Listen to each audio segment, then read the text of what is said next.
नमस्कार दोस्तों, स्वागत है आपके अपने YouTube चैनल रीडिंग लवर्स पर। दोस्तों, आज की जो वीडियो इसमें हम करने वाले हैं, आपका जो हरियाणा में टीचर एलिजिबिलिटी जो टेस्ट है, टीएसटी पीएसटी या पीआरटी वाला, जो आगे जून में होगा, तो आपके एग्जाम के लिए महत्वपूर्ण क्वेश्चन आज की वीडियो में हम यहाँ पर लेकर आए हैं। और अगर आप एस्टेट के अलावा सीईटी वाला जो एग्जाम है, इसकी भी अगर आप तैयारी कर रहे हैं, तो ये क्वेश्चन आपके इस एग्जाम के लिए महत्वपूर्ण रहेंगे, क्योंकि इसमें हमने सबसे पहले आपके हरियाणा जीके वाले क्वेश्चन को लिया है और इसके बाद में जो आपके अन्य सब्जेक्ट हो गए उन्हें हम करेंगे। तो जिसमें हमारा यहाँ पर पहला क्वेश्चन है, अग्रोहा जो मेडिकल कॉलेज है, यहाँ पर जो महाराजा गरसेन जो है, इनकी प्रतिमा का अनावरण हाल ही में हुआ है, तो किन के द्वारा किया गया है?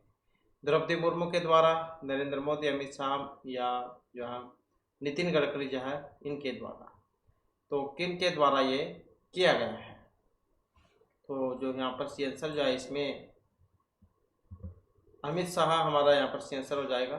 तो केंद्रीय मंत्री अमित शाह, इन्होंने 31 मार्च 2025 को अभी हाल ही में, जब पूर्व मंत्री जो ओम प्रकाश जो जिंदल है, इनकी जो पुण्यतिथि है, इस पर अग्रोहा जो मेडिकल कॉलेज है, यहाँ पर इनकी जो महाराजा अग्रसेन की जो प्रतिमा है, इसका अनावरण हाल ही में किया है।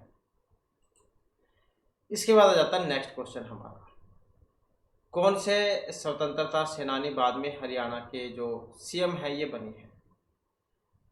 तो स्वतंत्रता सेनानी है राविंदर सिंह, चौधरी बंसीलाल, चौधरी देवीलाल या मनोहर लाल खट्टर। तो इसमें जो हमारा ऑप्शन रहेगा सी वाला, तो कौन है? चौधरी देवीलाल। चौधरी देवीलाल जो है कि स्वतंत्रता सेनानी थे और बाद में हरियाणा के मुख्यमंत्री भी बने थे, और उन्हें किसानों और आम जनता के हितों के लिए किए गए कार्य के लिए जाना जाता है। ये 2 बार 1989 और 91 में हरियाणा के मुख्यमंत्री रहे हैं, और साथ ही उप प्रधानमंत्री जो है वो भी रहे हैं। और इन्हें जो है ताऊ जननायक, हरियाणा के जन्मदाता, किसानों के मसीहा, इन उपनामों से भी इनको जाना जाता है। अगला क्वेश्चन आ जाता है 1966 में जब हरियाणा राज्य का गठन हुआ था, उस समय जिलों की संख्या थी 10, 11, 6, 7। तो कितनी थी उस समय संख्या? तो इनकी संख्या जो उस समय 7 थी। तो 1 नवंबर 1966 को हरियाणा पंजाब से अलग हुआ था, मतलब गठन हुआ था इनका। तो 7 जिले थे उस टाइम, जिसमें अम्बाला, करनाल, रोहतक, हिसार, महेंद्रगढ़, गुड़गांव और जींद, ये वाले थे। अम्बाला, करनाल, रोहतक, हिसार, महेंद्रगढ़, गुड़गांव और जींद। तो ये 7 उस समय थे। और उस समय सबसे बड़ा जिला कौन सा था? सबसे बड़ा जिला था हिसार, और छोटे वाला था जींद। नेक्स्ट हमारा क्वेश्चन आ जाता है, हरियाणा राज्य का सबसे बड़ा जो शहर है वो कौन सा है? फरीदाबाद, गुड़गांव, भिवानी, अम्बाला। तो कौन सा है? फरीदाबाद है। तो जनसंख्या के हिसाब से हरियाणा राज्य का सबसे बड़ा शहर है फरीदाबाद। और दूसरे नंबर पे आ जाता है गुड़गांव। तो पहले पे मतलब जैसे फरीदाबाद हो गया, तो दूसरा नंबर फिर यहाँ पर यह गुड़गांव का हो जाता है। नेक्स्ट आ जाता है, हरियाणा के किस जिले को हरियाणा के धान का कटोरा भी कहा गया है? कुरुक्षेत्र, अम्बाला, करनाल या भिवानी। तो कौन सा है? ये करनाल है। हरियाणा देश का लगभग 3.8% चावल का उत्पादन करता है, और राज्य का जो करनाल जिला है ये सबसे अधिक चावल के उत्पादन के लिए जाना जाता है, और इसी कारण से इसे धान का कटोरा भी कहा जाता है। तो ये महत्वपूर्ण क्वेश्चन है यहाँ पर। नेक्स्ट आ जाता है हमारा, भारत के सबसे बड़े अशोक चक्र का हाल ही में हरियाणा के किस जिले में अनावरण किया गया था? गुड़गांव, यमुनानगर, जींद या फरीदाबाद। तो अशोक चक्र, सबसे बड़ा अशोक चक्र है ये यमुनानगर में है। तो टोपरा कला गांव है, वहाँ पर है अशोक चक्र, सबसे बड़ा अशोक चक्र। नेक्स्ट आ जाता है, 5 नवगठित RAF rapid action force battalion में से हरियाणा के किस जिले में तैनात की जाएगी? अम्बाला, नूंह, फरीदाबाद, महेंद्रगढ़। तो कहाँ पर की जाएगी? तो ये की जाएगी नूंह में। 5 नवगठित रैपिड एक्शन फोर्स बटालियन, इनमें से हरियाणा के नूंह जिले में ये तैनात की जाएगी। इसके बाद इनमें से कौन से हास्य कवि के रूप में प्रसिद्ध है और हरियाणा से इनका संबंध है? सुरेंद्र शर्मा, डॉक्टर कुमार विश्वास, विष्णु सक्सेना, विनोद कुमार। तो कौन है? डॉक्टर सुरेंद्र शर्मा है। और कौन है ये? हास्य कवि के लिए जाने जाते हैं। हरियाणा के जो महेंद्रगढ़ है, वहाँ से है, वहाँ से संबंधित है। और रचनाओं की बात करें तो जिसमें ये जो है आपके मानसरोवर के कव्य ये वाली है, और बुद्धिमानों की मूर्खताएं हैं, बड़ा बड़ों के उत्पाद है, बड़ा बड़ों के उत्पाद। तो यहाँ पर हम जो इसमें मानसरोवर के कव्य, बुद्धिमानों की मूर्खताएं और बड़ा बड़ों के उत्पाद, ये वाली है। नेक्स्ट आ जाता है, इनमें से किसको राज्य गठन के समय हरियाणा के राज्य कवि के रूप में मान्यता दी गई थी? तो गठन के समय हरियाणा के राज्य कवि इनमें से कौन थे? तो साजिदा जैदी थे, जैदी, उदय भानुहंस, बाजे भगत, या फिर गुलाम भीख है, गुलाम भीख नायर, गुलाम भीख नायर। तो मतलब कौन थे इसमें गठन के समय हरियाणा राज्य कवि के रूप में? तो मान्यता दी गई थी उदय भानुहंस को दी गई थी, जो ऑप्शन बी में यहाँ पर आए हैं, जब हरियाणा का उस समय गठन हुआ था। और रचनाएं कौन कौन सी है इनकी? देश समादेश हरियाणा ये वाली है, संत सिपाही भी है, हरियाणा गौरव गाथा भी है, शंख और शहनाई भी है, भेड़ियों के डंग भी है, हंस मुक्तावली। तो ये सारी जो है इन्हीं की रचनाएं हैं। अगला क्वेश्चन आ जाता है, संदेश साप्ताहिक पत्रिका हरियाणा में शुरू की गई थी। तो जो कृति शर्मा है, यहाँ पर हम कृति शर्मा लिख लेते हैं, कृति शर्मा, कृति शर्मा, पंडित नेकीराम शर्मा, मोहन भागवत, या फिर बाल मुकुंद गुप्त। तो संदेश पत्रिका जो है ये शुरू की गई थी किनके द्वारा? पंडित नेकीराम शर्मा के द्वारा। ये सब संदेश साप्ताहिक पत्रिका हरियाणा में नेकीराम शर्मा के द्वारा हिंदी भाषा जो इसमें शुरू की गई थी। इसका जो प्रकाशन जो 1930 में हुआ था, और इनका जो संबंध है, नेकीराम जो है हरियाणा के सी तो जाने कहा जाता है इनको, और भिवानी जिले से इनका संबंध है। तो कहाँ से? भिवानी जिला जो है वहाँ से इनका संबंध है। नेक्स्ट क्वेश्चन आ जाता है, इनमें से कौन सी झील गुड़गांव में है? बड़खल, कर्ण, दमदमा या भीमकुंड। अब कौन सी है गुड़गांव में? तो ये दमदमा है। दमदमा झील कहाँ पर है? और मतलब यहाँ पर तो है ही गुड़गांव में। कैसी झील है? प्राकृतिक है, मतलब भगवान की देन है, मनुष्य के द्वारा नहीं बनाई गई है ये। तो प्राकृतिक झील है, और लगभग 3,000 एकड़ में फैली हुई है ये। और गुड़गांव का जो सोना नामक क्षेत्र है, इसके पास जो अरावली की पहाड़ियाँ है वहाँ पर स्थित है, और फरूखनगर में आ जाती है। नेक्स्ट आ जाता है, इनमें से कौन सा बांध हरियाणा में है? कौशल्या, बिलासपुर, भिवानी, कृष्णराज, सागर बांध। तो कौन सा बांध है हरियाणा में?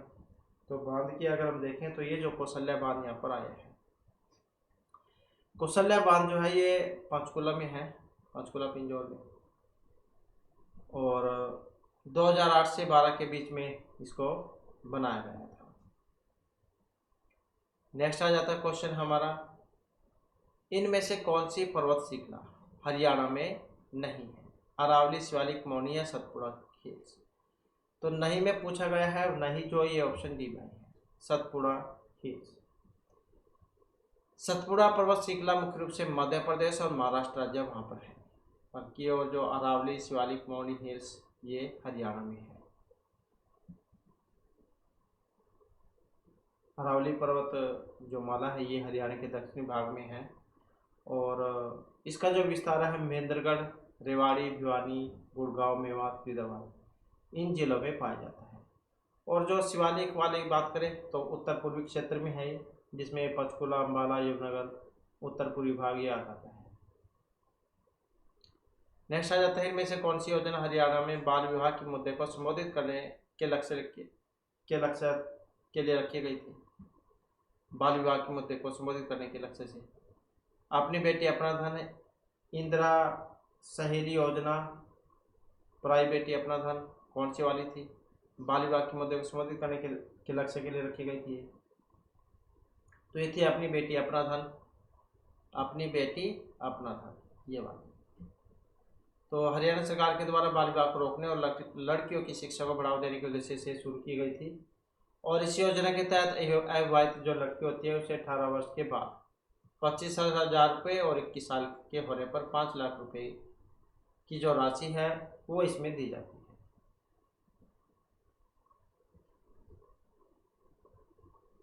नेक्स्ट आ जाता है क्या यहाँ पर 35,000 तो 35,000 रुपये की राशि है। नेक्स्ट आ जाता है हरियाणा में डिजिटल हरियाणा पहल के तहत ये लॉन्च किया गया था। डिजिटल हरियाणा पहल के तहत सरल ऐप, तो कौन सी थी यहाँ पर? ये अटल ऐप कर लेते हैं इसको हम। तो ये है अटल ऐप, सरल ऐप, सेवा, गुड गवर्नेंस ऐप, मतलब कौन सी थी इसमें? तो ये जो है सरल ऐप थी। तो ये हरियाणा पहल के तहत लॉन्च की गई थी और 25 दिसंबर 2018 को लॉन्च की गई थी। नेक्स्ट आ जाता है इनमें से कौन सा महीना हरियाणा का सबसे गर्म महीना है? जुलाई, मई, मार्च, अप्रैल। अब इनकी बात करें तो यहाँ पर तो इसमें मई है, अगर मई ना होता फिर जून को होता है। यहाँ पर मई जून 2 महीने हैं गर्मी के। तो इस दौरान राज्य का जो औसत तापमान जो है वो ज़्यादा रहता है और राज्य में ग्रीष्म ऋतु क्या अप्रैल से जून तक पाई जाती है। नेक्स्ट आ जाता है विश्व हर्बल वन परियोजना का उद्घाटन ये किया गया है पंचकुला, अम्बाला, महेंद्रगढ़ या फिर यमुनानगर में। तो विश्व हर्बल वन परियोजना का उद्घाटन कहाँ पर किया गया है? तो पंचकुला में किया गया है, जो ऑप्शन ए में आया है। तो ये जो विश्व हर्बल वन परियोजना का उद्घाटन कहाँ पर हुआ? पंचकुला में। उद्घाटन कब हुआ था इसका? तो ये हुआ था 20 दिसंबर 2018 को, पंचकुला में हुआ था। तो उस समय जो मुख्यमंत्री थे इन्होंने किया था, सीएम खट्टर थे उस समय। तो नेक्स्ट है हरियाणा और पंजाब में किसके दौरान जलने वाले खुंटी वायु प्रदूषण के लिए गंभीर खतरा है? मार्च, अप्रैल, जून, जुलाई, अक्टूबर, नवंबर, जनवरी, फरवरी। तो विश्व हर्बल वन परियोजना का उद्घाटन मतलब जो ये खुंटी वायु प्रदूषण के लिए गंभीर खतरा कौन सी है इसमें?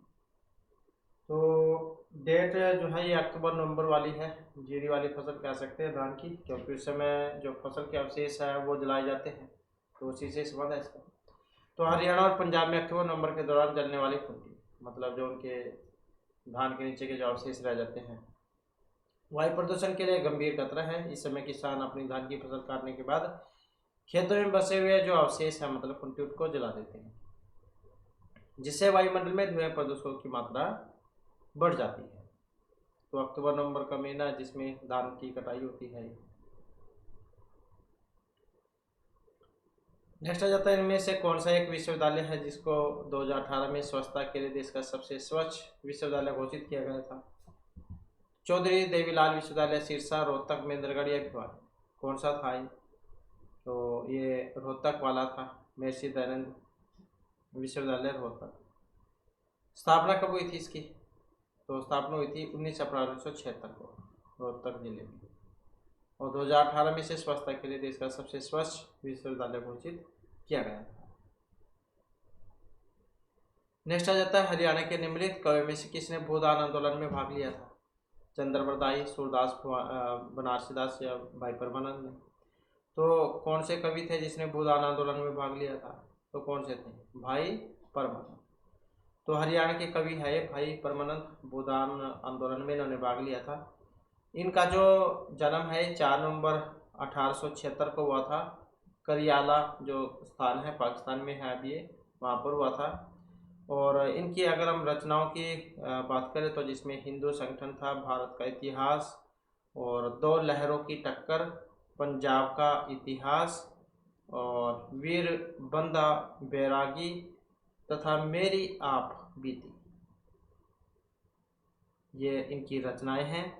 और मृत्यु की बात करें तो 8 दिसंबर 1947 को इनकी मृत्यु हो गई थी। नेक्स्ट आ जाता है लाला लाजपत राय को भारतीय स्वतंत्रता संग्राम में की भूमिका के लिए उपाधि दी गई थी। पंजाब केसरी, हरियाणा केसरी, शेरे हरियाणा, शेरे हिंद की। तो कौन सी उपाधि इनको दी गई थी? तो पंजाब केसरी की मिली थी इनको लाला लाजपत राय को। तो स्वतंत्रता संग्राम में भूमिका निभाने के लिए पंजाब केसरी की उपाधि दी गई थी। और इन्होंने वकालत का जो कार्य है वो हिसार और रोहतक में किया था। तो एचएससी ने तो रोहतक माना था इसमें। इसके बाद है सितंबर 2019 में हरियाणा के हिसार जिले में किस एयरलाइन ने अपनी सेवाएं शुरू की थी? तो ये सितंबर 2019 में है। Indian airlines, jet Airways, Vistara, spice jet. कौन सी थी? तो हिसार में अभी भी जो है प्रधानमंत्री ने 14 तारीख को उद्घाटन किया था यहाँ पर हिसार में, एयरपोर्ट वाला। तो इसमें अगर हम देखें तो यहाँ पर जो ऑप्शन डी वाला रहेगा। तो ये स्पाइस जेट थी। सितंबर 2019 में हरियाणा के हिसार जिले में स्पाइस जेट एयरलाइन ने अपनी सेवाएं शुरू की थी। अब दोबारा से यहाँ पर ये उद्घाटन हुआ है 14 तारीख को। तो हो सकता है इसके बारे में भी एग्जाम में आ जाए कि जो अब ये 14 जो अप्रैल है इसको उद्घाटन किन के द्वारा किया गया था। तो हिसार में जो है प्रधानमंत्री नरेंद्र मोदी जो इनके द्वारा उद्घाटन किया गया है। नेक्स्ट आ जाता है 31 दिसंबर 2019 को हरियाणा के जो इनमें उप मुख्यमंत्री थे, तो उस समय तो ये दुष्यंत सिंह चौटाला थे, सबसे युवा मंत्री थे। नेक्स्ट आ जाता है ये बांग्लादेश में 2019 में आयोजित T20 जो श्रृंखला थी, इसमें सबसे 50 तेज विकेट लेने वाले भारतीय जो गेंदबाज थे, तो कौन थे ये? इनका नाम था युजवेंद्र चहल। और ये क्वेश्चन आ जाता है जैसे युजवेंद्र चहल इनका संबंध किस जिले से है? तो इनका जो संबंध है ये जींद जिले से रहेगा। तो कहाँ से है ये? जींद जिले से। अगला क्वेश्चन आ जाता है हरियाणा में जो खेल महाकुंभ 2019 ये आयोजित किया गया था, कहाँ पर हुआ था ये? तो गुड़गांव में हुआ था। नेक्स्ट आ जाता है किस खिलाड़ी ने 2019 में गूगल प्रतियोगिता का डूडल जाओ जीता था? अर्पिता यादव, दिव्यांशी कीर्ति या देवश्री रस्तोगी ने। तो कौन थे? दिव्यांशी सिंगल ने। तो बी वाला हो जाएगा इसका। नेक्स्ट आ जाता है हरियाणा कला परिषद मल्टी आर्ट कल्चरल सेंटर, ये कहाँ पर है? कुरुक्षेत्र, अम्बाला, सोनीपत या फिर रेवाड़ी में। तो हरियाणा कला परिषद मल्टी आर्ट कल्चर सेंटर तो कहाँ पर है? और ये कुरुक्षेत्र में है। तो ऑप्शन ए वाला इसमें हो जाएगा। अगला क्वेश्चन आ जाता है इनमें से किस भाषा में आपको ज़्यादा हरियाणवी साहित्य नहीं मिलेगा? हिंदी, ब्रज, उर्दू या पाली में। तो नहीं मिलेगा कौन सी भाषा में हरियाणवी साहित्य? तो कौन सी है? पाली भाषा है जो ऑप्शन डी में आई है। हरियाणवी साहित्य मुख्य रूप से हिंदी और ब्रज भाषा में मिलता है। उर्दू में भी कुछ रचनाएं मिल सकते हैं, लेकिन पाली में हरियाणवी साहित्य लगभग ना के बराबर है। पाली एक प्राचीन भारतीय भाषा है जिसका संबंध बौद्ध धर्म से है।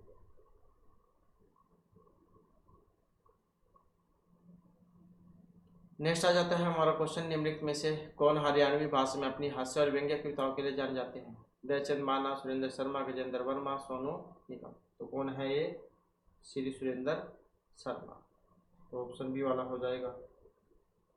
और इनका वाक्य है यार लेना 100 रुपये और सुनो।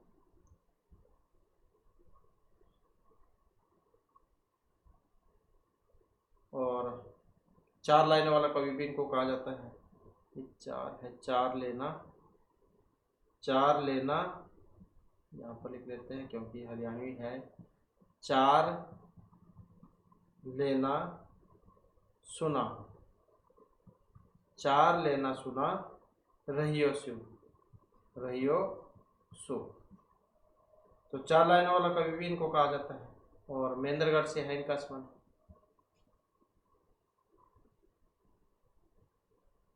नेक्स्ट है पंडित नेकचंद सैनी।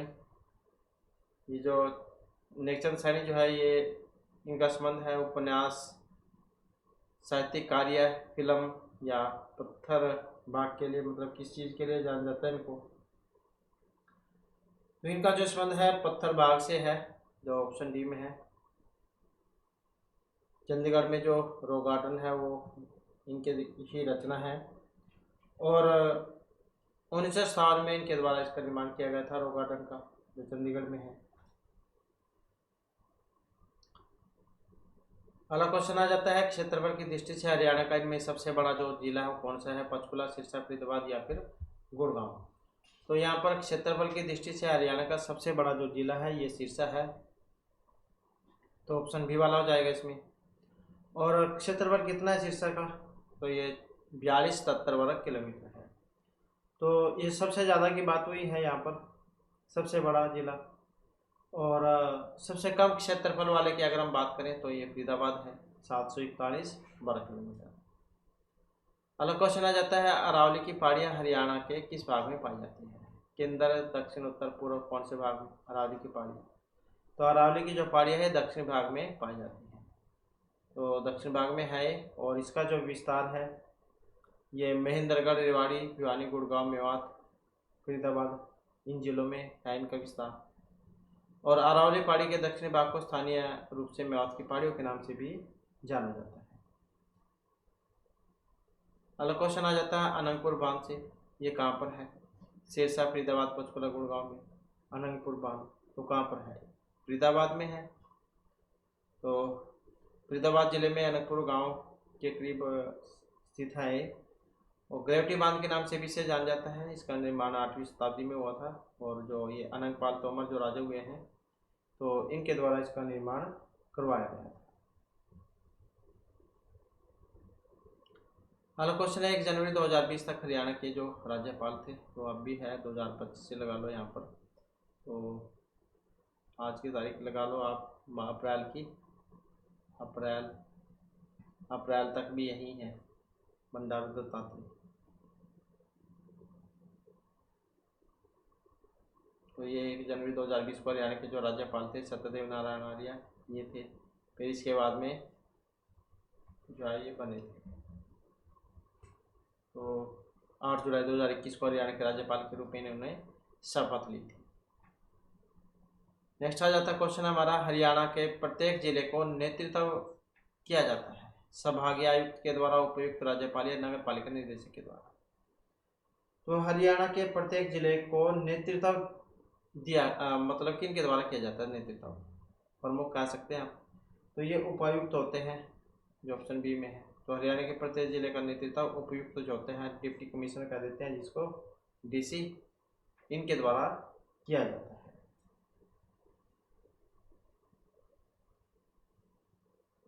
नेक्स्ट आ जाता है, हरियाणा में लोकसभा की जो सीटों की संख्या कितनी है? तो कितनी है लोकसभा की? तो लोकसभा की जो है 10 सीटें हैं, जिसमें भिवानी, महेंद्रगढ़, सिरसा, हिसार, गुड़गांव, रोहतक, सोनीपत, फरीदाबाद, करनाल, कुरुक्षेत्र, अम्बाला ये आ जाते हैं। और इनमें से कुछ एससी के लिए रिजर्व भी है, अम्बाला और सिरसा वाली। वोटर के हिसाब से सबसे बड़ी जो लोकसभा सीट है वो गुड़गांव है, और सबसे छोटी सीट की बात करें तो ये सोनीपत है। और क्षेत्रफल के अनुसार हरियाणा की सबसे बड़ी जो लोकसभा सीट है ये भिवानी महेंद्रगढ़ है, और छोटी फरीदाबाद है। तो लोकसभा की 10 सीटें हैं, राज्यसभा कितने हैं? 5 हैं, विधानसभा कितनी है? 90 हैं। नेक्स्ट आ जाता है इनमें से हरियाणा का राज्य वृक्ष कौन सा है? तो पीपल है राज्य वृक्ष। राजकीय पुष्प कमल हो गया। पशु काला हिरण, ब्लैक बक कह देते हैं जिसको। पक्षी जो है काला तितर है। नेक्स्ट आ जाता है, हरियाणा में किस प्रकार की वनस्पति सबसे अधिक प्रचलित है? उष्ण कटिबंधीय सदाबहार वर्षावन, पर्णपाती जंगल और कटीली झाड़ियाँ, पहाड़ी जंगल, मैंग्रोव जंगल। तो कौन सी वनस्पति सबसे अधिक प्रचलित है? सबसे अधिक कौन सी है? तो ये वाली है, पर्णपाती जंगल और कटीली झाड़ियाँ। अब पर्णपाती जंगल और कटीली झाड़ियाँ जो है हरियाणा में सबसे ज़्यादा प्रचलित है। और जो ये इंडिया जो स्टेट फॉरेस्ट रिपोर्ट जो थी 2021 की, उसके अनुसार हरियाणा में 1603.48 वर्ग किलोमीटर क्षेत्र में ये पाई जाती है, जो हरियाणा के 3.63% हिस्से पर है।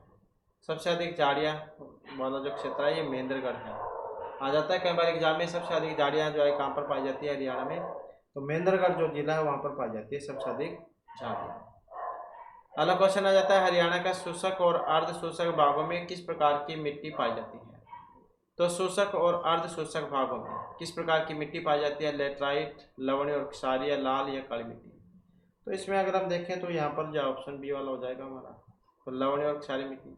तो हरियाणा का शुष्क और अर्ध शुष्क जो भाग है इसमें लवणीय और क्षारीय जो मिट्टी है ये पाई जाती है। मृदा की लवणता और क्षारीयता की समस्या को कलर थूर या फिर रेहे कहा जाता है। तो मृदा की लवणता और क्षारीयता की समस्या को कलर थूर या फिर रेहे कहा जाता है।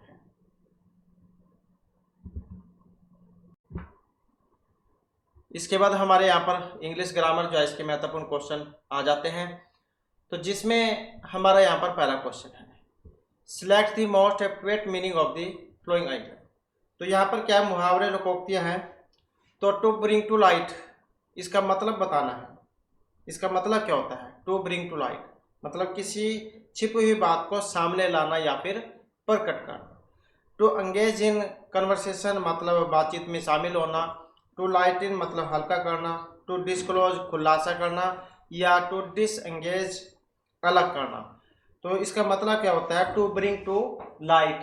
टू ब्रिंग टू लाइट का मतलब क्या होता है, तो इसका अर्थ होता है खुलासा करना। तो हो जाएगा टू डिस्क्लोज, ये हमारा सी आंसर हो जाएगा। इसके बाद है part of a sentence are given below in jumble order, arrange the parts in the correct order to form a meaningful sentence. तो यहाँ पर जो लाइन है ये आगे पीछे सही क्रम जो है आपने इनका लगाना है। तो सही क्रम अगर हम यहाँ पर देखें तो इसमें या कौन सा बनेगा, और सही क्रम जो है यहाँ पर ऑप्शन बी वाला ये हो जाएगा। तो बी वाला भी बन जाता है और सी वाला जो उसके अनुसार भी ठीक हो जाता है। तो इसमें अगर हम देखें तो अगर सी के अनुसार हम देखें तो डी बी ए ई ये वाली बनेगी इसमें लाइन।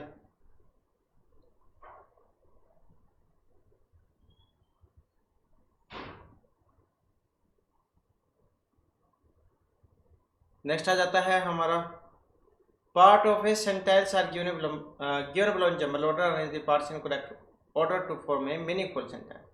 तो यहाँ पर भी क्या है, लाइनें जो आई आगे पीछे हैं इनका भी सही क्रम आपने बनाना है। अब इनका देखें तो यहाँ पर सही क्रम कौन से वाला बनेगा, तो ए वाला हो जाएगा RQPS, मेरा बेटा कैंपिंग पर जाने को तैयार नहीं है। बी वाला भी बन जाएगी इसकी अगर इस तरीके से बनाए तो, my son is not willing to go camping. तो मेरा बेटा कैंपिंग पर जाने को तैयार नहीं है, my son is not willing to go camping. इसके बाद है select the most appropriate homophone to fill in the blank. तो इसी के जैसा ही शब्द आपने बताना है, the ointment will help to the wound। तो इसका बताना आपने सही कौन सा बनेगा। मल्लम जो होता है वो घाव को बढ़ने में मदद करता है, ऐसी बात है। तो मल्लम जो होता है, हम अगर चोट लग जाती है तो उस पर लगाते हैं मरहम, कह देते हैं मलहम। तो मलहम घाव को बढ़ने में मदद करेगा। तो इसमें देखें तो कौन सा वाला सही आंसर रहेगा इसका, तो ये वाला हो जाएगा heal. The ointment will help to heal the wound, ये भी हो जाएगा इसका HEAL। अगला क्वेश्चन आ जाता है antonyms of the given word. Attack जो होता है इसका विपरीतार्थक विलोम उल्टा आपने बताना है। अब अटैक जो होता है वो हमले को कह देते हैं। अम्बुश जो इसका मतलब घात होता है, घात लगाना। डिफेंस ये रक्षा करने कह देते हैं। प्रोडक्शन जो है ये उत्पादन को कह देता है। एंगेजमेंट ये जुड़ाव को कह देते हैं। तो इसका उल्टा आप देख सकते हैं कौन सा बनेगा, तो हमला करना मतलब रक्षा करना, तो कौन सा हो जाएगा, डिफेंस बन जाएगा इसका। तो ऑप्शन बी हो जाएगा यहाँ पर। अगला क्वेश्चन है select of a paragraph are given below in jumble order, arrange the sentence in the correct order to from a meaningful and coherent paragraph. तो ये पैराग्राफ है, इसका भी आपने सही करना है। सार्थक मतलब सुसंगत तरीके से लगानी है लाइनें जो आगे पीछे हैं। तो जब इसको हम बनाएंगे तो कौन से वाले बनेगा यहाँ पर, तो डी वाला हो जाएगा इसमें, CABD। तो ये वाली लाइन यहाँ पर इसकी बनेगी। तो सबसे पहले सी वाली आ जाएगी कि जो विज्ञापन है शुरू में लोगों को बाजार में उपलब्ध वस्तुओं के बारे में जागरूक करने के लिए था। फिर ए वाली हो जाएगी यहाँ पर। यह घोषणा करने का एक सरल तरीका है कि आपके स्टोर में क्या है या आप अपने परिसर में कौन सी सेवाएं प्रदान करते हैं। फिर बी वाली हो जाएगी, वर्षों से विज्ञापन एक प्रमुख उद्योग के रूप में विकसित हुआ है जो लोगों को मनमाने और प्रभावित करने से कहीं आगे जाता है। फिर डी वाले हो जाएगी, आज यह उपभोक्ताओं को एक प्रकार का ब्रेन वॉश करने का एक रूप है। तो ऐसे भी हो जाएंगी। नेक्स्ट आ जाता है select the most appropriate antonyms of the underline word. तो यहाँ पर भी विपरीतार्थक विलोम उल्टा जो है वो बताना है। We should plan our action judiciously before going to war. तो हमें युद्ध पर जाने से पहले अपने कार्य की योजना विवेकपूर्ण ढंग से बनानी चाहिए। तो चाहे युद्ध है या कोई भी काम आप नया शुरू करते हैं तो पहले उसकी योजना बना लेनी चाहिए कि किस तरीके से होगा, कैसे कैसे होगा। तो चाहे यहाँ युद्ध है या कुछ भी है। तो इसमें देखें तो यहाँ पर कौन सा बनेगा इसका, तो क्योंकि जो इवेंट जो यहाँ पर दिया गया इसका मतलब होता है अश्रद्धापूर्ण, और इरेशन जो है तरक्कीन को कह देते हैं, इवेंट जो है उसको कह देते हैं अप्रासंगिक को, और इरेटरिंगली जो है उसको कह देते हैं ये चिड़चिड़े को, चिड़चिड़ाहट मतलब चिड़चिड़ाती हुई। तो इसका जो विपरीतार्थक जो हम बनाएंगे विलोम उल्टा, तो ऑप्शन सी वाला जो है ये बन जाएगा, इसको इवेंट बन जाएगा ये, और अप्रासंगिक इसको कहा जाता है। तो ये वाला इसका हो जाएगा। नेक्स्ट आ जाता है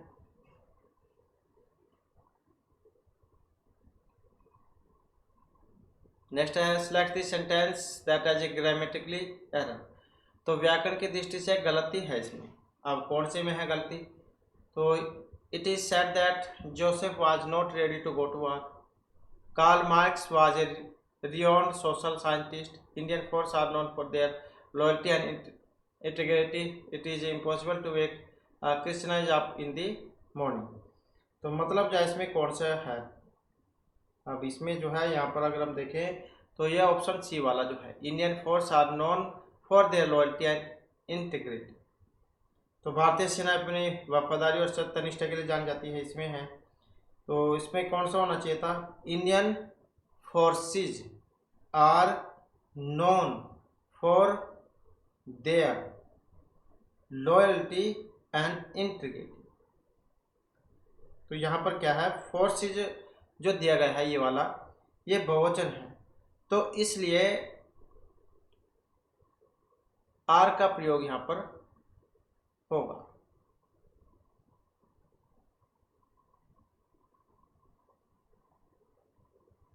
तो ऐसे जो है बनेगा ये।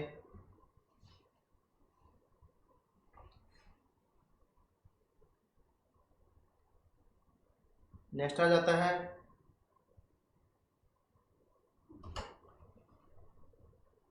Select the correct meaning of the underline idiom in the flowing sentence. तो यहाँ पर भी दोबारा से वैसे ही मुहावरे लोकोक्तियाँ हैं। तो Reena pulled a long face since her husband had not bought her a diamond necklace on their anniversary. तो रीना ने लंबा मुंह बना लिया क्योंकि उसके पति ने उसकी सालगिरह पर उसे हीरे का हार नहीं दिलाया था। तो सच्चाई भी है, अगर लेडीज़ को कोई इनको गिफ्ट ना दिया जाए तो ये गुस्सा भी जल्दी हो जाती है। तो अब ये तो वैसे भी जायज़ बात थी, एनिवर्सरी पर गिफ्ट ही नहीं मिला। तो इसमें देखें तो कौन से वाला है यहाँ पर, तो मुहावरा लोकोक्ति है, इसका क्या है, रीना ने लंबा मुंह बना लिया क्योंकि उसके पति ने उसकी सालगिरह पर उसे हीरे का जो हार नहीं दिलाया था।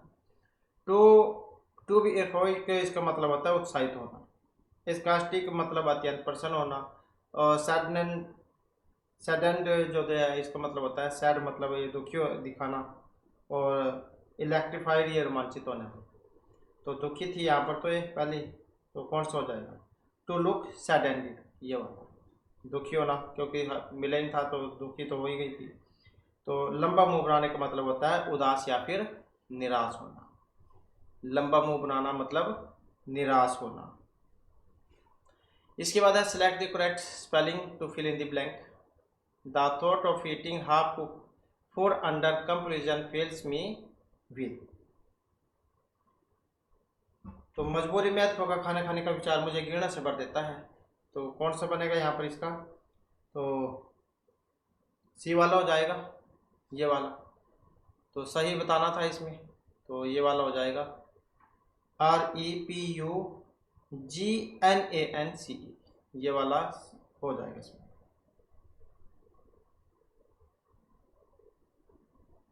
मजबूरी में पका खाना खाने का विचार मुझे घृणा से भर देता है। अगला क्वेश्चन है हमारा, select the incorrectly spelled word from the given sentence. तो इनकरेक्टली है यहाँ पर एक, the restaurant offers a wide variety of dishes. तो रेस्टोरेंट विभिन्न प्रकार के व्यंजन पेश करता है, तो वैरायटी रेस्टोरेंट डिशेज ऑफर्स, तो एक गलती है यहाँ पर। अब कौन से में है गलती यहाँ पर? तो गलती जो है ऑप्शन कौन से में है? बी वाले में है, इसमें यही वो गलत है। तो क्या होना चाहिए था? RESTA, यही गलती हो गई। RESTA ए होना चाहिए था यहाँ पर, RESTAURANT रेस्टोरेंट, तो ए होना चाहिए था। तो इसका आंसर यहाँ पर इसमें गलती है, ये गलत है। नेक्स्ट आ जाता है, select the option that expresses the given sentence in passive voice. तो पैसिव वॉइस करना है, जो बाद में होता है वो सुर में चल जाता है पैसिव वॉइस में, 1 2 3 ऐसे ही होता है, तीसरे वाला पहले चल जाता है। अब इसमें देखें तो जब हम इसका पैसिव करेंगे, they are building a new hospital in the city, तो वे शहर में एक नया जो अस्पताल वह बना रहे हैं। तो कौन सा बनेगा यहाँ पर इसका? तो इसमें अगर हम देखें तो कौन सा हो जाएगा? डी वाला, ए न्यू हॉस्पिटल, और ING वाला है, इज लगेगा, और बिंग का प्रयोग होता है ING के साथ, और फर्स्ट फॉर्म में आ जाएगा फिर ये, a new hospital is being built in the city by they them में चेंज हो जाता है। तो a new hospital is being built in the city by them, तो इस प्रकार से जो ये चेंज हो जाएगा। नेक्स्ट आ जाता है, select the most appropriate option to substitute the underline part of the given sentence if there is no need to substitute it select no substitution.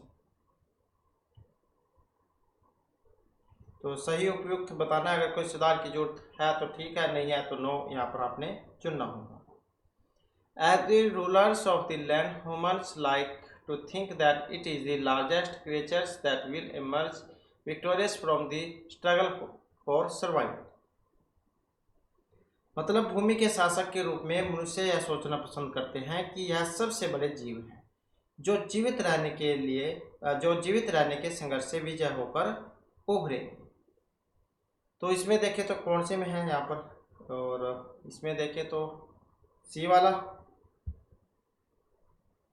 तो कौन सा हो जाएगा यहाँ पर? D, they are the largest creatures, यही वाला हो जाएगा, तो डी वाला हो जाएगा इसमें,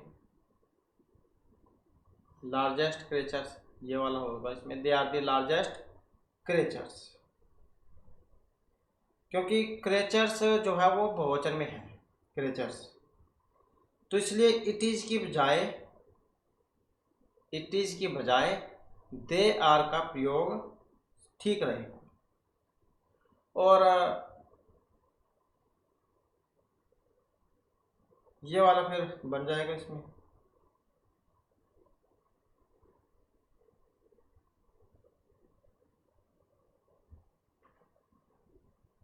क्योंकि ये पहले मोस्ट की भी जरूरत नहीं है इसमें, क्योंकि पहले लार्जेस्ट भी इसमें है, तो they are the largest creatures, ये वाला इसमें ठीक हो जाएगा।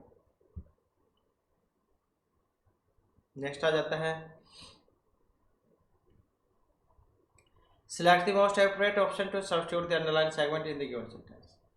Experts acknowledge that some counterfeitings of document techniques are virtually impossible to detect. विशेषज्ञों ने स्वीकार किया कि दस्तावेज तकनीकों की कुछ जालसाजी का पता लगाना असंभव है। तो विशेषज्ञ जो है एक्सपर्ट, उन्होंने स्वीकार किया कि दस्तावेज तकनीकों की कुछ जालसाजी का पता लगाना असंभव है। तो यहाँ पर देखें तो कौन सा बनेगा इसमें। अब यहाँ पर अगर हम देखें हैं तो जैसे ये डिस्कवर जो है, डिस्कवर किसको कह देते हैं, खोज करना जो है उसको कह देते हैं। तो कौन सा बनेगा यहाँ पर इसका, तो ये हो जाएगा ऑप्शन बी वाला, फॉरगेरी। क्योंकि ये जो फॉरगेरी जो है इसका मतलब होता है किसी को धोखा देने के, अवैध रूप से किसी चीज की नकल करना। तो यहाँ पर विशेषज्ञों ने मतलब एक्सपर्ट ने स्वीकार किया था कि कुछ जालसाजी तकनीकों का पता लगाना नबा संभव है। तो फॉरगेरी जो है यहाँ पर इसका सही माना गया है। फॉरगेरी क्या देते हैं, जालसाजी को। इसके बाद select the option that express the given sentence in passive voice. तो वैसे ही 1 2 3 बाद वाला शुरू में चल जाता है इसमें। तो they have built A new bridge across the river, उन्होंने नदी पर एक नया पुल बनाया है। तो जब इसे चेंज करेंगे तो कौन से वाला बनेगा, तो ए न्यू ब्रिज, तो ए वाला हो जाएगा, यहाँ से शुरू हो जाएगा। A new bridge has been built across the river by they them में चेंज हो जाएगा।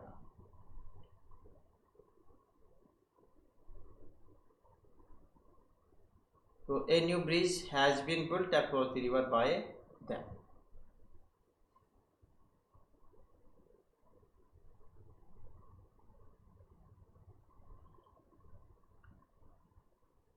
नेक्स्ट आ जाता है select the most appropriate antonyms of the word in the bracket to fill in the. तो विपरीतार्थक विलोम उल्टा जो वो आपने यहाँ पर बताना है एंटोनिम्स।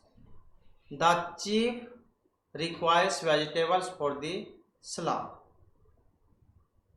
तो शेफ को सलाद के लिए सब्जियां चाहिए। तो देखें तो कौन सा बनेगा यहाँ पर, the chief requires vegetables for the salad. Green fresh cut leaf, कौन सा वाला बनेगा, ग्रीन मतलब हरी, फ्रेश ताज़ा, कट कटी हुई, लीफ पत्तेदार। तो कौन सा बन सकता है यहाँ पर। अब यहाँ पर अगर हम देखें तो ताज़ी सब्जियाँ चाहिएंगी, तो सब्जी अगर शेफ है तो इसमें अगर हम देखें तो ऑप्शन बी वाला हो जाएगा इसमें।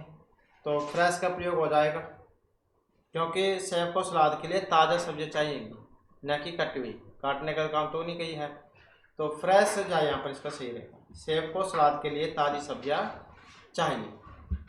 इसके बाद है select the most appropriate antonyms of the underline word in the sentence.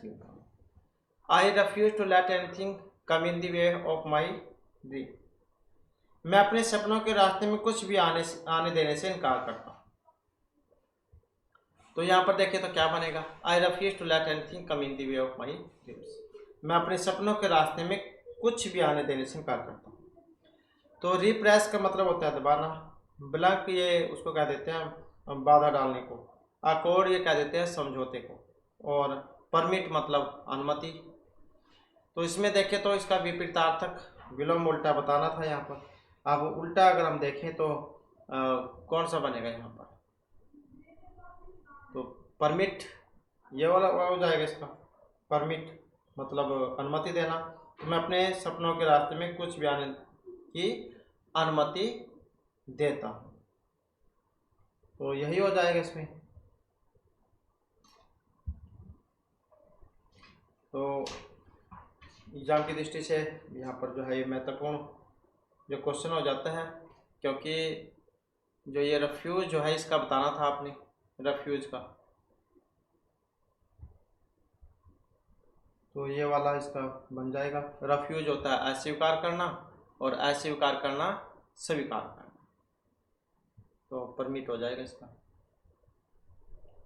इसके बाद हमारे जो आपके मैथ रीजनिंग वाले जो क्वेश्चन हैं ये आ जाते हैं। तो यहाँ पर 7 105 में इकाई का अंक जवाब बताना है। तो इकाई के अंक के लिए क्या करेंगे हम, जो 105 है, 105 इसको 4 से भाग कर देंगे। तो भाग करने पर क्या आएगा, 4 दूनी 8, बच गए 2, और 4 6 का 24, एक एक बच गया यहाँ पर शेष। तो इकाई अंक क्या हो जाएगा? 7 की पावर 1 मतलब 7। तो यही हो जाएगा जो ऑप्शन बी में यहाँ पर दिया गया है। इसके बाद है 7 क्रमगत विषम पूर्णांक संख्याओं का योगफल 133 है। 7 क्रमगत विषम पूर्ण संख्याओं का योगफल 133 है। तो न्यूनतम जो विषम पूर्ण संख्या जो है वो आपने बतानी है। तो इसमें देखें तो कैसे हो गए, तो यहाँ पर भी छोटी सम या विषम संख्या क्या हो जाएगा? एस बटे में एन, यही है सूत्र, माइनस एन वन। तो एस जो है यहाँ पर क्या है? एस ये योगफल हो जाएगा, एस क्या हो जाएगा? योगफल। और एन ये संख्या हो जाएगी, संख्या। तो क्या होगा? 133 है, 133 बटे में 7 माइनस 7 माइनस 1, तो कितना आएगा? 13। तो जो ऑप्शन डी में यहाँ पर दिया गया है। नेक्स्ट है दो संख्याओं का योग है 36। उनके महत्तम समापवर्तक और लघुत्तम समापवर्तक जो क्रम से 3 और 105 है। तो उनके व्युत्क्रमों का जो योग है वो आपने बताना है। तो यहाँ पर भी सेम ऐसी माना संख्याएं हो जाएंगी, 3x और 3y। तो x प्लस में y कितना हो जाएगा? 36 हो जाएगा। अब xy कितना हो जाएगा? xy तो xy हो जाएगा लघुत्तम समापवर्तक गुणा में महत्तम समापवर्तक। तो कितना हो जाएगा? 3 गुणा में 105, 3 गुणा में 105 और बराबर में कितना है? 315। तो व्युत्क्रमों का योग क्या होगा? तो ये हो जाएगा 1 बटे में 3x और प्लस में 1 बटे में 3y। तो फिर आगे हल करेंगे तो क्या आएगा? x प्लस में y बटे में 3xy। तो कितना आएगा फिर? ये आ जाएगा 36 बटे में 3 गुणा 315, ये आ जाएगा। और कितना आएगा फिर? ये 4 बटे में 105, जो यहाँ पर ऑप्शन जो सी है इसमें दिया गया है।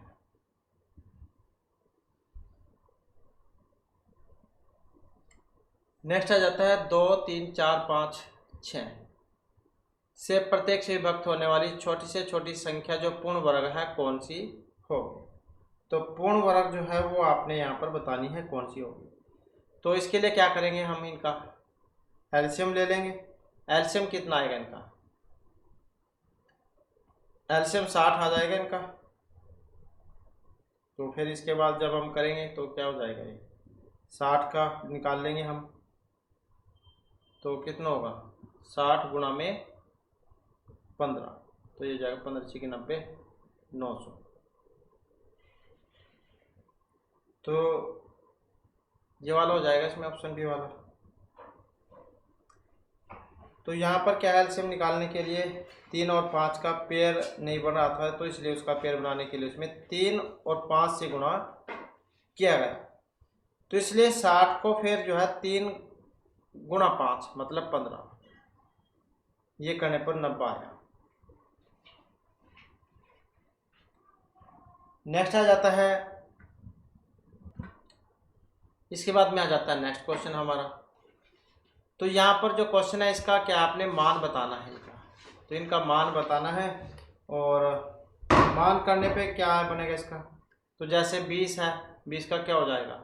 ऐसे हो जाएगा 1 बटे 5 का 4 पंजा 20, ऐसे हो जाएगा 4 पंजा 20। ऐसे 30 को हो जाएगा 5 6 का 30, ऐसे 42 को हो जाएगा 6 7 42। ऐसे ही जो नेक्स्ट जो इनका हो जाएगा। तो इस प्रकार से बनेगा ये। तो ऑप्शन ए वाला आ जाएगा इसमें, ये वाला।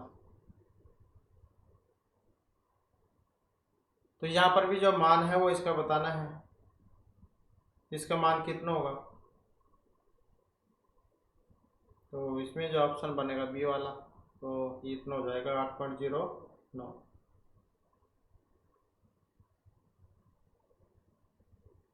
नेक्स्ट आ जाता है 18 की पावर 224 को भाग करना है 17 से, तो शेषफल जाए कितना हमें मिलेगा। तो कितना आएगा यहाँ पर, तो 17 जो है ये 17 18 से 1 कम है, तो शेषफल कितना होगा 1। नेक्स्ट है 2 की पावर 31 में 5 से भाग देने पर शेषफल कितना होगा।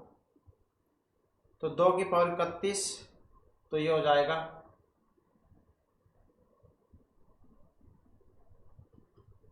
2 की पावर 31 और ये हो जाएगा 2 की 30 और गुणा में 2, 2 की पावर 2 और पूरे की 15 गुणा में 2 और फिर हो जाएगी 4, 4 की पावर 15 गुणा में 2, ये आ जाएगा आपका 4 गुणा में 2 मतलब 8, जो कि क्या है 5 से बड़ी है। तो फिर 8 भाग में 5, तो शेषफल आएगा 3, जो ऑप्शन 1 में है। नेक्स्ट आ जाती वर्गमूल 2 बराबर 1 पॉइंट इतना है, तो इसका वर्गमूल जो है कितना होगा। तो कितना आएगा ये, तो ये आ जाएगा ऑप्शन डी वाला। नेक्स्ट आ जाता है यदि a बराबर इतना है तो a प्लस 1/1 का जो मान है वो आपने यहाँ पर बतलाना है। इसका मान कितना होगा, तो कितना हो जाएगा यहाँ पर, तो ऐसे हो जाएगा ये a प्लस 1/a बराबर 2 प्लस 3 2 बटे में यही 3 माइनस 2, तो कितना आ जाएगा 10, ऑप्शन डी वाला। नेक्स्ट है लगातार 25 प्राकृतिक संख्याओं का औसत जा बताना है। तो कितना आएगा ये लगातार 25 प्राकृतिक संख्याओं का औसत, तो 25 प्लस में 1 बटे में 2 ऐसे हो जाएगा। 25 और 1 26, 26 में मतलब 13। नेक्स्ट आ जाता है लगातार 26 सम संख्याओं का जो औसत है वो आपने यहाँ पर बताना है। 26 सम संख्याओं का औसत, तो यहाँ पर क्या है 26 में क्या हम 1 जोड़ लेंगे तो आ जाएगा 27, तो ये वाला हो जाएगा इसका। नेक्स्ट है यदि 2 अंकों की संख्या एवं उसके अंकों के क्रम को बदलने पर बनी संख्या का योग 110 है, तो दहाई एवं इकाई के अंकों का योग चाहो आपने बतलाना है। तो यहाँ पर अगर हम देखें तो दहाई एवं इकाई के अंकों का योग कितना है 110, इतना ही है। यदि 2 अंकों की संख्या एवं उसके अंकों के क्रम को बदलने पर बनी संख्या का योग कितना है 110, तो दहाई एवं इकाई, दहाई एवं इकाई के अंकों का योग बताइए, तो बटे में 11 कितना हो जाएगा 10, ऑप्शन ए वाला। नेक्स्ट है यदि 2 अंकों की संख्या उसके अंकों को पलटने पर प्राप्त संख्या 99 से अधिक हो, तो दहाई एवं इकाई के अंकों का अंतर कितना होगा। तो यदि 2 अंकों की संख्या उसके अंकों को पलटने पर प्राप्त संख्या से 99 अधिक है, तो दहाई एवं इकाई के अंकों का अंतर बताना है। तो ये अंतर के लिए हम क्या करेंगे 99 बटे में 9 कितना आ जाएगा 11, जो ऑप्शन बी में है। नेक्स्ट है 2 व्यक्तियों की आयु का अनुपात है 5:7। 18 वर्ष पहले उनकी उम्र 8:13 के अनुपात में थी, तो उनकी जो उम्र है वो कितनी होगी। तो इसके लिए क्या करेंगे हम, अनुपात कितना था 5:7 और 18 वर्ष से पहले उनकी उम्र कितनी थी 8:13, तो x बराबर क्या हो जाएगा, x बराबर हो जाएगा 5 गुणा में 18 और बटे में 9 कितना आ जाएगा 10। तो दोनों की जो वर्तमान उम्र कितनी हो जाएगी, ये हो जाएगी 5 गुणा में 10 और 7 गुणा में 10, तो 50 और 70, ऑप्शन ए वाली।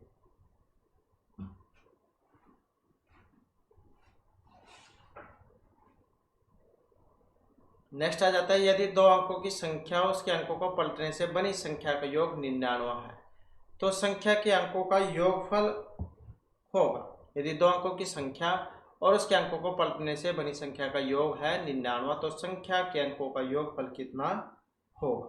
तो कितना होगा, तो क्या फार्मूला इसके लिए, संख्या के अंकों का योग बराबर में संख्या का योग बटे में 11। तो कितना है 99 बटे में 11 कितना हो जाएगा 9, ऑप्शन सी वाला।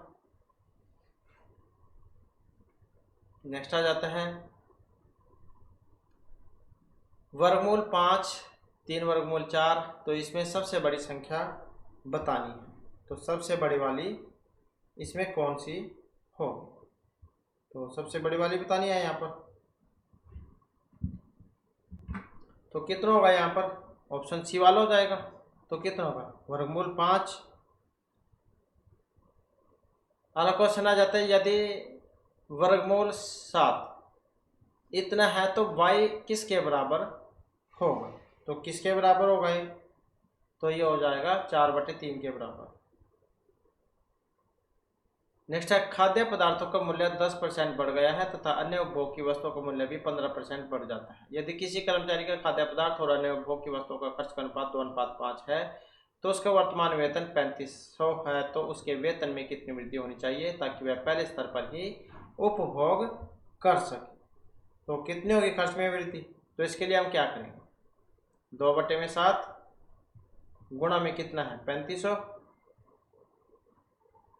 और गुणा में 10/100 प्लस 5/7 गुणा में 3500 गुणा में 15/100।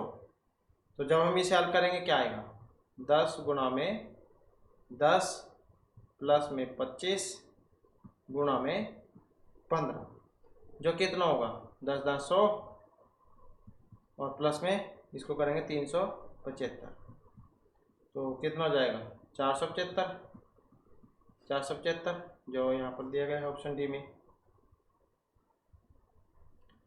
इसके बाद एक संगठन में अधिकारियों और लेखकों की संख्या का अनुपात है 2:3। यदि अधिकारियों की संख्या 10% बढ़ जाए तो अधिकारियों और लेखकों का नया अनुपात कौन सा होगा। तो कौन सा होगा, तो यहाँ पर अगर हम देखें परिवर्तन के बाद की संख्या कितनी होगी, तो अधिकारियों लेखकों की संख्या का है 2:3। अधिकारियों की संख्या 10% बढ़ जाए तो नया अनुपात कौन सा होगा, तो इसके लिए हो जाएगा 2 गुणा में 90 और अनुपात 3 गुणा में 110। 10% अगर बढ़ जाए तो इसका क्या होगा 90 दूनी 180 और 330 ये हो जाएगा। तो कितना आ जाएगा 6 और 3×18 3×3 3×3 तो इतना आ जाएगा 6:11। नेक्स्ट है 25% और तथा 15% के समतुल्य का एक बट्टा जो आपने बताना है। तो कितना होगा यहाँ पर, तो अभीष्ट बट्टा क्या होता है 100 - 100 का 75% का 85% गुणा में 100 तो यही होगा। तो कितना आएगा फिर 36.25%।